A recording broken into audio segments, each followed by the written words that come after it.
Continuing our series, we started this series titled Hebel last week as we study our way through Ecclesiastes. And as we saw last week, the book of Ecclesiastes is not an easy book.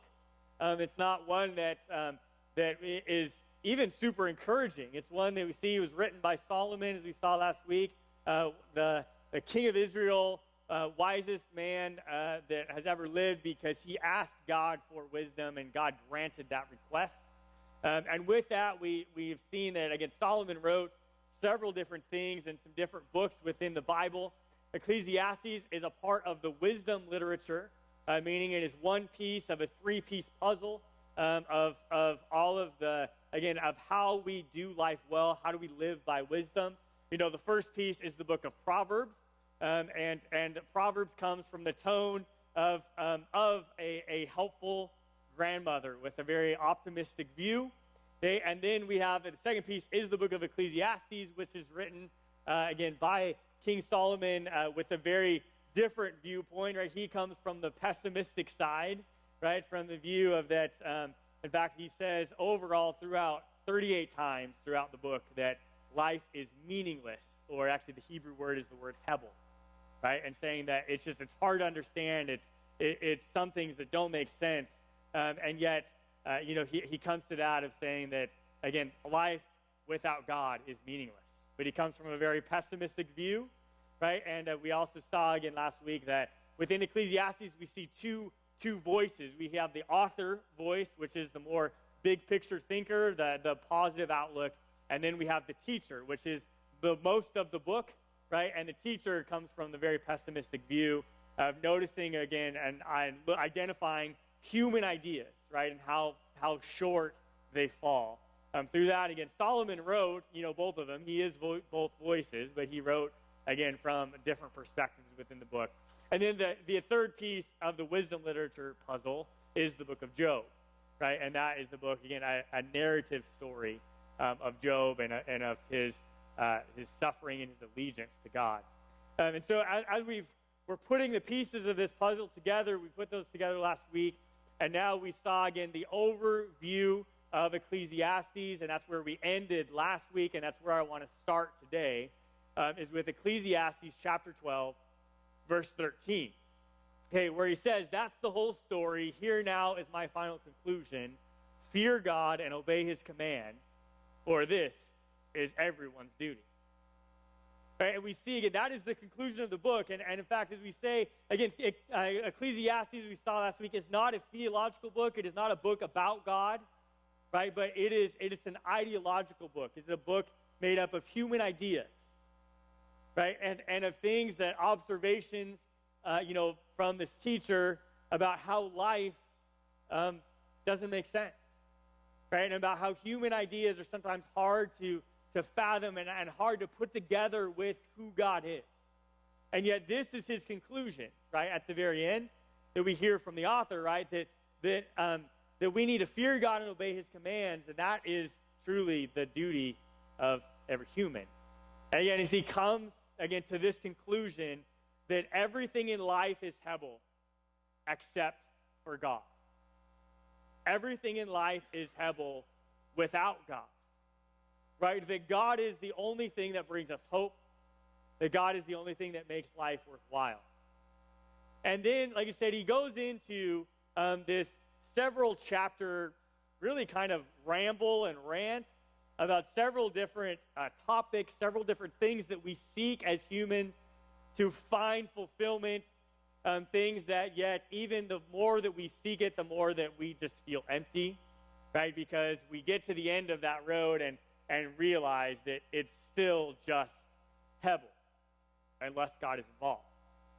So this morning, again, we're going to look at one of those topics, and we're going to look at some of these different topics that the teacher identifies that we can seek in life, right? In fact, that we oftentimes seek, and yet even if we find those things completely within earthly standards, it will still end up Hebel without God.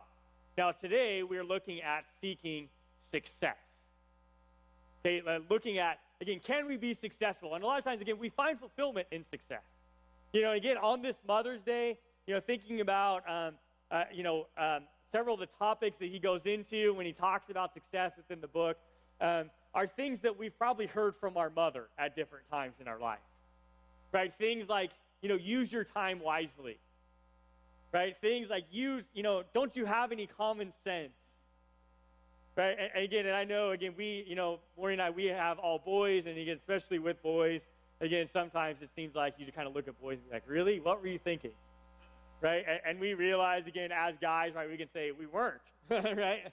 Like, where's the common sense in this, right? Again, so like I say, he goes into several different sections within the book of times where he says that we can seek success, right? And even through common sense, through wise use of time, and yet he comes up with this fact that still, without God, everything is Hebel.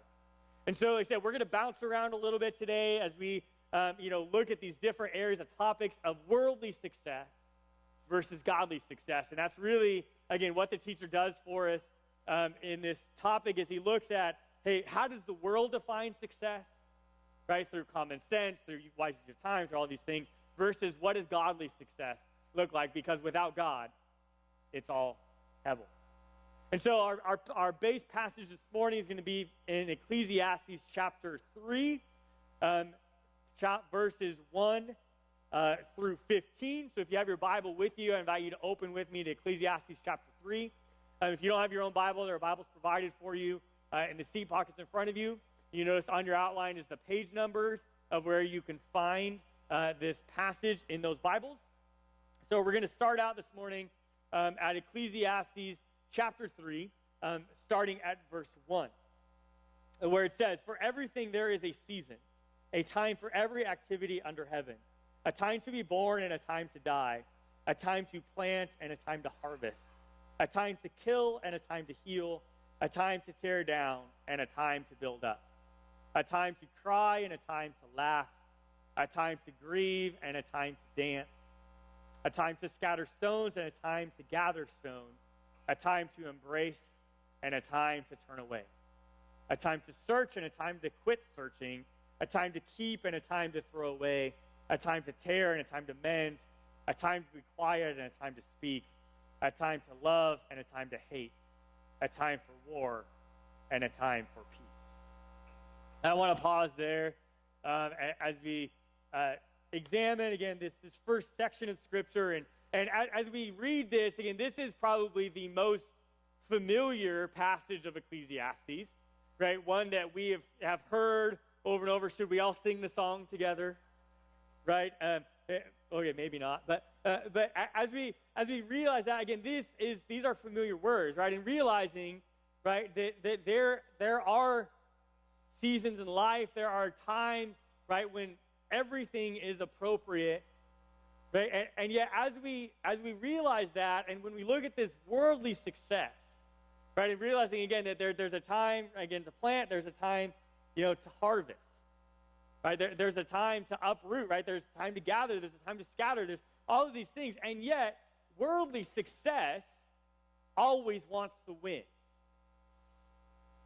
Okay, and it's one of the things, again, that the teacher identifies for us in this, right, is that worldly success, right, it means we always want the win. We're always looking for that win, right? We feel like it should always be a time of harvest, right? We expect everything to always be profitable, right? We expect that everything should be growing, right? We expect that, again, it's always time to win, and we also want that win instantly. Right? We don't want to wait for it to grow. We don't want to plant seeds. We don't want to till up the ground. We just want the harvest, right? And we want it now. And again, that's the way the world really works, right? We all want the win. And once we get the win, right, we never forget the win. Right? Once we get it, we always have, again, those stories that we go back to, right? Those old sports stories of the state championship in high school, right? Or, the time when, this was great. Or, again, remembering those good old days, right? When we get the win, we never let it go, right? Because worldly success always wants to win. And yet, in Ecclesiastes chapter 7 through 10, Okay, he says, extortion turns wise people into fools, and bribes corrupt the heart. Finishing is better than starting. Patience is better than pride. Control your temper, for anger labels you a fool. Don't long for the good old days, as this is not wise. And we realize that most people, again, and most people, that includes us, right, we will do anything for the win. Right? And we will, again, even do things we know are not right, whether that's accept a bribe, right, extort other people, right, again, move past, right, to skip the process and jump right to the end. Right? We want the win, and yet he says, you know what, that's not wise. Right? Skipping, always going to the win, doing whatever the cost, right, even running over whoever we got to run over to get the win is not wise. But yet godly success, right, tells us that we need to realize that there are seasons in life. Right? Godly success says, hey, you're not always going to win. Because anytime you go in, right, we understand this, right, that if you go into a competition, there's going to be a winner, but that also means that everybody else will lose. Right? And you know what? And truthfully, there are some seasons that are for winning, and there are some seasons that aren't. Right? Even, again, just as I've, worked with my boys, and as we come up through sports, again, I've had to tell them over and over again, like, guys, you're not in this to win. You're in this to get better. Right? This is not necessarily your season to win every time. You're just, you just started playing the sport. You've got to learn. In fact, we have had a boat. Again, I love to wakeboard, and watching my boys learn to wakeboard sometimes, right, that's not an easy thing to learn how to do, and especially to be able to get up and ride. And again, they watched, of course, to them, they never saw me learning, right? They just saw me get up and ride and around and jump. And so for them, like, they get back there, they expect to get up and ride and do this cool jump the first time behind the boat, right? And again, I had to constantly remind them, like, hey, falling is part of learning, right? We don't always win, right? There is a season of falling, right, that comes before we're able to just get up and do it, right? The godly success and even godly wisdom helps us to realize that there are seasons in life, right? And that winning isn't everything, right? Sometimes you have to take some losses to get yourself to the winning season, right? In fact, there's lots of work that happens, right? We don't ever see the behind the scenes. Again, the media never shows us, behind the scenes. They just show the championship victory. Right? They don't show all of the blood, sweat, and tears and practice, and struggle and injury and everything that goes into getting there. Right? But godly success realizes that there's seasons in life. Right? Ecclesiastes 3:1, for everything there is a season and a time for every activity under heaven. And sometimes, truthfully, winning is not always the best thing for you.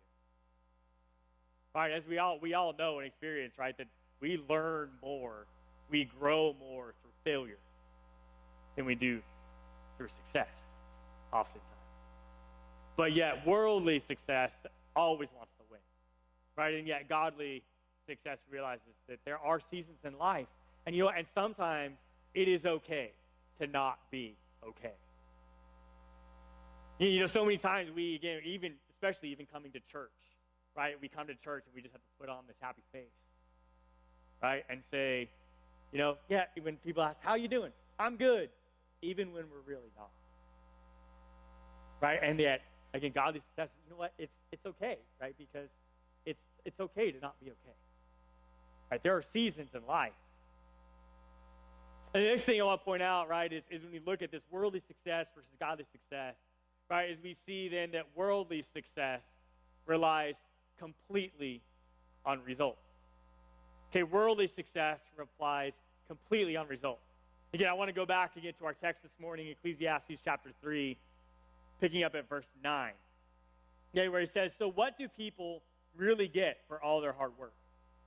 I have seen the burden God has placed on us all, yet God has made everything beautiful for its own time.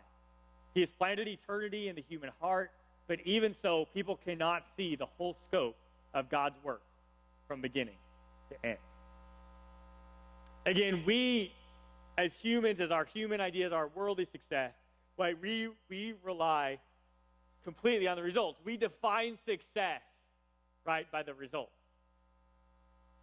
Right, we look at that and say, again, we want success, right? We want completion. We want to be, to see, good results from our work, right? In fact, if we don't see results, we can get very frustrated. Right now, and I'm a person, I'll tell you, I'm a person that gets frustrated. Okay, I get frustrated quickly, oftentimes, right? And again, as I work through that again, and this is a struggle for me, right? Is when as soon as I try something, start to work at it, if I'm not successful at it right away, right, I'll get frustrated. Right, I'll get frustrated quickly. But yet, again, in those times, right, is where, again, I've got to go back and think about why do I do that? Why do I tend to be that? And, it's very interesting, again, in this verse, in these verses, right, he says, again, what do we really get from our hard work? And then verse 10, he says, I've seen the burden that God has placed on us all. What burden has God put in our heart? And I believe, again, one part of that burden is the fact that we want to be successful. Right? We serve a God, right, who is perfect, who is holy. Right? And when that is our standard, again, we get frustrated when we don't meet that standard. And yet we know, right, that just through the story of the gospel, the fact that we do fall short of that holiness, right? Because of our sin.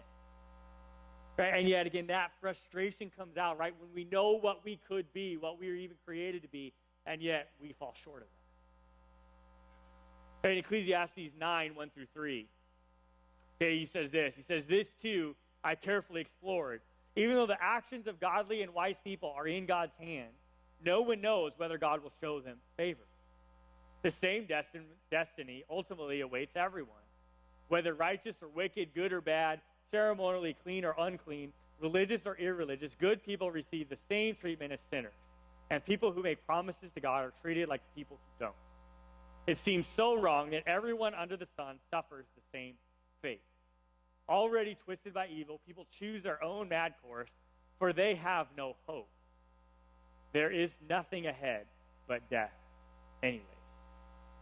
I mean, talk about a pessimistic view. Right? Talk about, again, this idea, right, that, it doesn't even matter, right? And we've seen that, right? This is, again, that human idea, right? This observation, right, of saying, you know what? Sometimes it doesn't matter whether you're a follower of God or not. So, sometimes it doesn't matter if you're striving to be better than the other person. Sometimes it just doesn't work out, right? And you are not successful. Right? And again, this pessimistic view, right, comes down with this, right? Again, I think in this kind of rant by him of this observation, this human idea, right, is just the at the essence, the core, the crux of Hebel that we see in these verses. Again, because underline the phrase, in your outline, underline the phrase, they have no hope. Again, it is so easy, again, to take on this attitude, right, of, man, you know what? Like, nothing ever works out. Right? I try, and yet I just get knocked down. I try to do something that's good for me, like working out, and all I do is get injured. Right? And we can carry this frustration. Right? And again, this leads us down the road of having no hope. Right? And yet, as followers of Jesus, we do have hope. Right? Just as he says, right? He's like, hey, you know what? There's no hope because there's just death ahead of us. Right? But yet, as followers of Jesus, right, of accepting our salvation through Christ, we do have a hope. Right? And no matter how much we fail in this world, right, God's grace is there to pick us up. Right? And our hope for success is way more than just beyond death. Right? Our hope for success, we have hope for eternity. Right? That we can be with God. Again, death is not something we have to fear. Right? And realizing, right, that God's timing is way better than ours. He can see more than we can see, even in that moment. Right? And again, God could see this bigger picture of that, hey, they are not going to be successful on earth. There's no way for them to save themselves. So he sent his son to die for us, to make a way for us. Right? And that is incredible hope.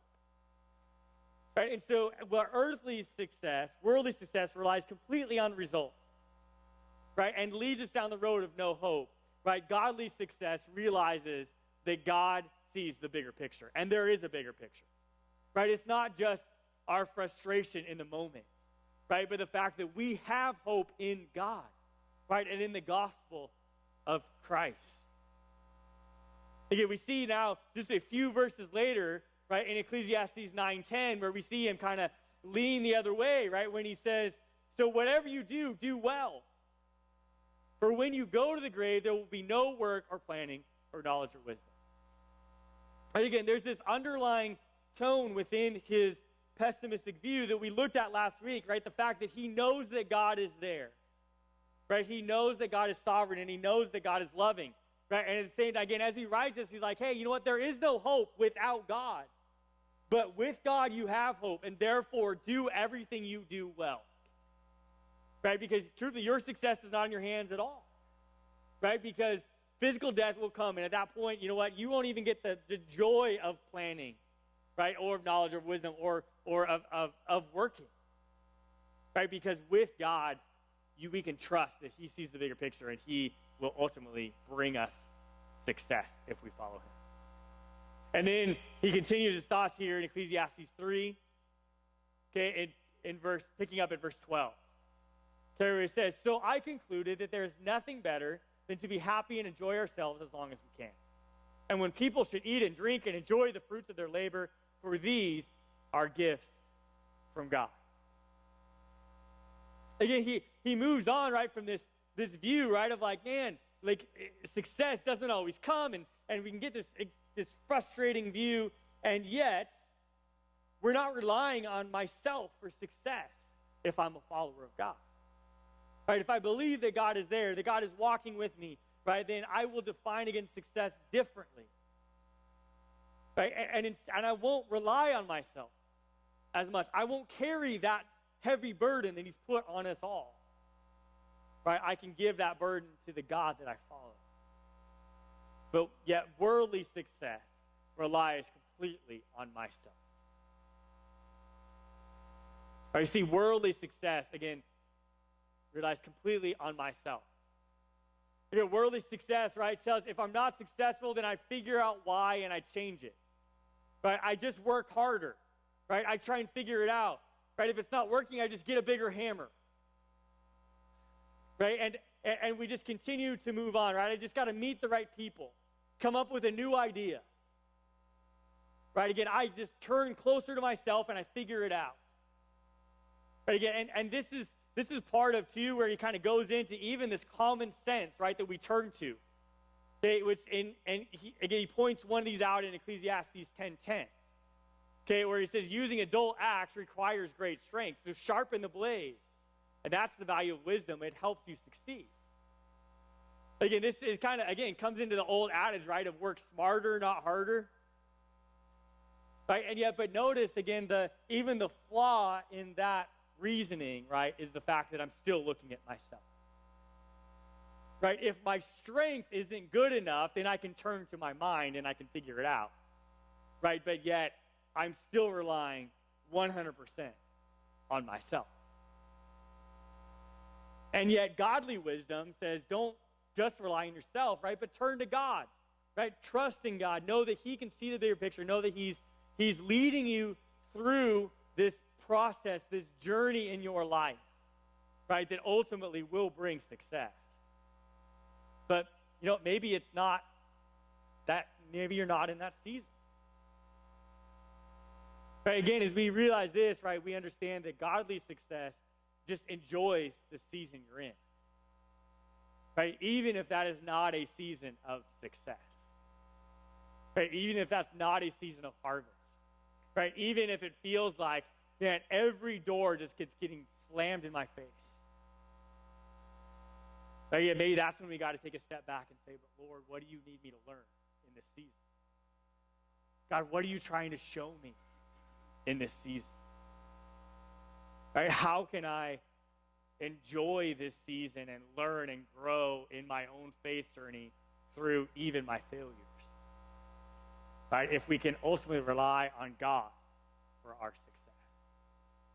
Again, and I've talked about it quite a few times, again, and to say, and as many of you know, again, my family, we're walking through this process of adopting. Right? And we just had to renew our home study because it expires after a year. And again, that was kind of a little sobering of realizing that we've been waiting for a year. And yet as we continue to pray and continue to wait, right? Again, God has just continued to say, I'm with you, right? It's okay, right? And just enjoy this season of waiting. Right? And yet again, Maureen and I have talked, and we're saying, we're actually it's been hard to wait. It's been hard to not have a baby show up into our life. But yet at the same time, we have grown in our marriage through this waiting time. We've grown as a family by waiting. And again, we've constantly had to turn back to God and say, God, we did what you asked us to do, and yet we're not being successful. Right? And yet God just keeps saying, just trust me, right? Enjoy the season that I have you in, right? It's not a season yet, right, of completing the adoption, but trust me, right? I'm going to work it out, right? And God continues to say, just trust me and enjoy the season you're in, right? Again, looking back at that year, realizing, man, there's a lot of things we wouldn't have learned, right, that we wouldn't have worked through had we not been waiting for a year. Ecclesiastes 6, 9 through 10, right? It says, enjoy what you have rather than desiring what you don't have. Just dreaming about nice things is meaningless, like chasing the wind. Everything has already been decided. It was known long ago that each person would be, so there's no use arguing with God about your destiny. Again, as followers of Christ, right, as believers in God and trusting God for the right season of success, right, it says, you know what, that's far better than sometimes even being successful right away. Right, that trust that God is in control and enjoy the season we're in. And then he wraps up this section in verses 14 and 15 in Ecclesiastes chapter 3. Okay, Ecclesiastes 3, verse 14. He says, and I know that whatever God does is final. Nothing can be added to it or taken from it. God's purpose is that people should fear him. What is happening now has happened before, and what will happen in the future has happened before, because God makes the same things happen over and over again. Again, as we think about and read those words, again, I want to point out the fact, right, and again, he says it a few times in his roundabout way, right, that God is the one that makes things happen. Right, God makes things happen. Right, now again, God directs us as his followers. God says, hey, I need you to follow through with this process. I need you to do this or that. And yet, God directs our steps, and yet God is the one who ultimately makes it successful, right, or makes it fail. And as we realize that, and when we think about it, again, God is the one that is in control. I think there's an overlying concept that the teacher shows us through this passage, again, this very famous, most famous passage of Ecclesiastes. And that is this, is that as we realize the seasons, right, knowing that even the right action in the wrong season will give us the wrong result. Okay, even the right action, if it's done in the wrong season, will still give us the wrong result. Right, and we ultimately have to realize, right, that God is the one that created us. God is the one that created time and the world. Right, God purposely created seasons in our life and in the world. And again, as we observe this happening, that's the way our world works in seasons. And you know what? So do we. And so does even our growth. Right, as we look at our faith journey, as we join the journey and continue to walk with Christ, right, realizing that it's not only the actions that we have to get right, but we also have to get the timing right in order to get God's will accomplished in our life, right, in order to get the right results. Okay, in Ecclesiastes 7, 13 and 14, okay, he says this. He says, accept the way God does things, for who can straighten what he has made crooked? Enjoy prosperity while you can, but when hard times strike, realize that both come from God. Remember that nothing is certain in this life. Okay, yeah, and yet we already know, right? We've already seen this conclusion. The only thing that is certain in this life is God.